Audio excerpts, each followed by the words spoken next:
Hey, what's up, everybody? My channel is Daddy's Metal, and I play metal.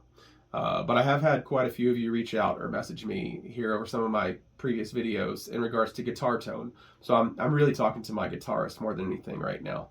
And more specifically, guitar tone in a lot of that 80s thrash, especially like your older Metallica.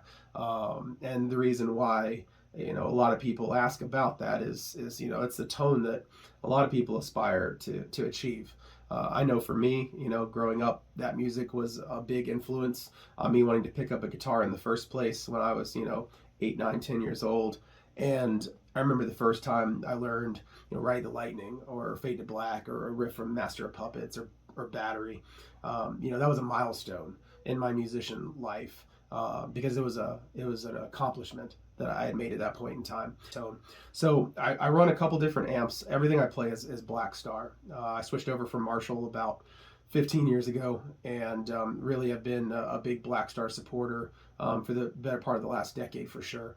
But my pedal board really is where I get a lot of my tones from, because my amps, for the most part, I run flat. I don't run a lot of variation in the EQ on those. I don't run a lot of drive naturally on it, just a moderate amount. Everything else is controlled here. So we're gonna really quick go through that. I play a variety of guitars, primarily Gibsons and ESPs, LTDs.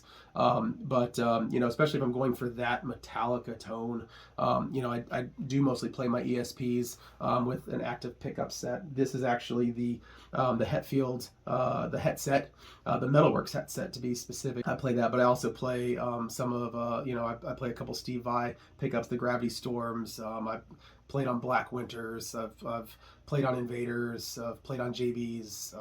And then just some classic Gibson pickups too, 490s, things like that. So that's kind of the foundation of the base of the tone. But we'll get into the pedals really quick here.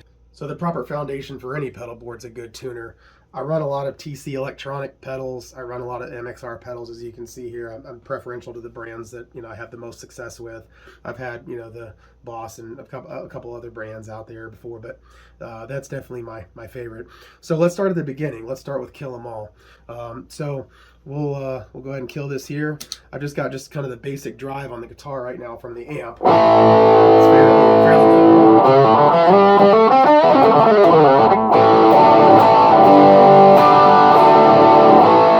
and we'll add that BB preamp to it. Kind of airs it out and makes it sound a little almost sloppy. That's what I like about it. It makes it sound like it's like a vintage recording.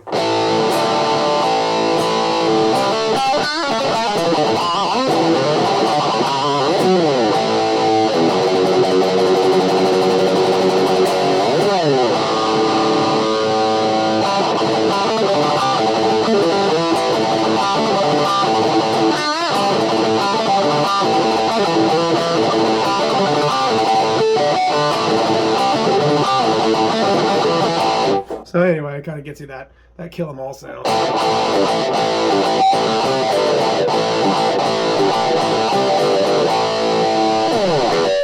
All right, well, moving on. We'll move right on to Master of Puppets. Master of Puppets is notorious for that sound of almost a vacuum in the room, sucking the sound out, that scooped mid equalization that they had on the guitar riffs, and the way they presented that drive, how tight it was. There was no sound escaping.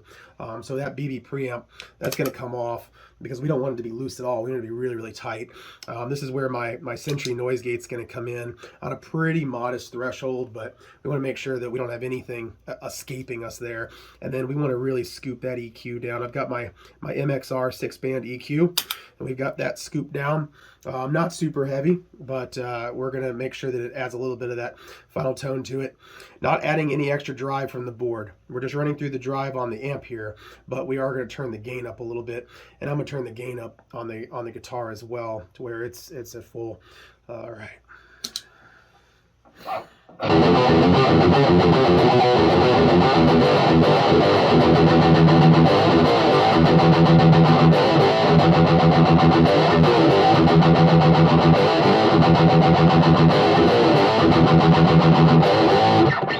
All right.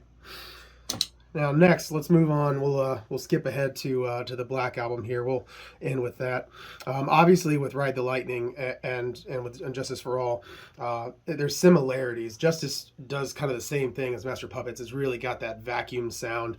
You just tighten everything up even a little bit more. It gets a little thinner in the mids. At least that's the way I try to go for that sound, especially on tracks like Blackened. Master Puppets, though, still I think was my favorite in regards to the tone that they achieved back in the 80s.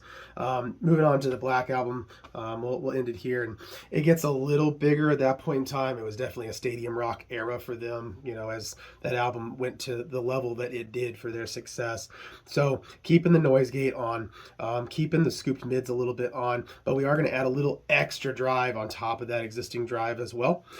So this is where that super badass MXR comes in. Very light distortion level here. I don't run a lot of extra. It's just enough. And I actually even have the treble and the kind of down, and the mid's actually boosted, so they kind of counteract with the EQ, but it just kind of gives a good blend here.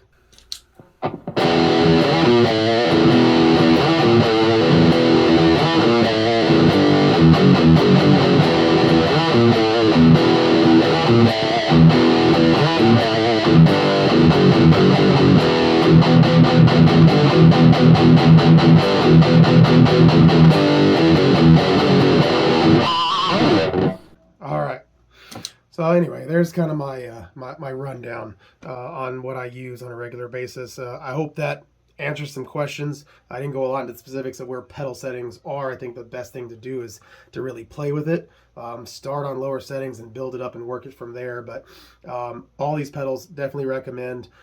If you want more information, a lot of these pedals are obviously still out there. They're still in circulation, new, especially obviously used. But the SBD from MXR, great distortion pedal.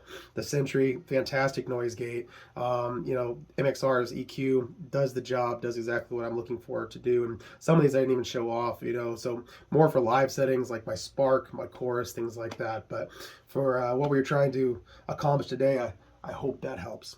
Thanks.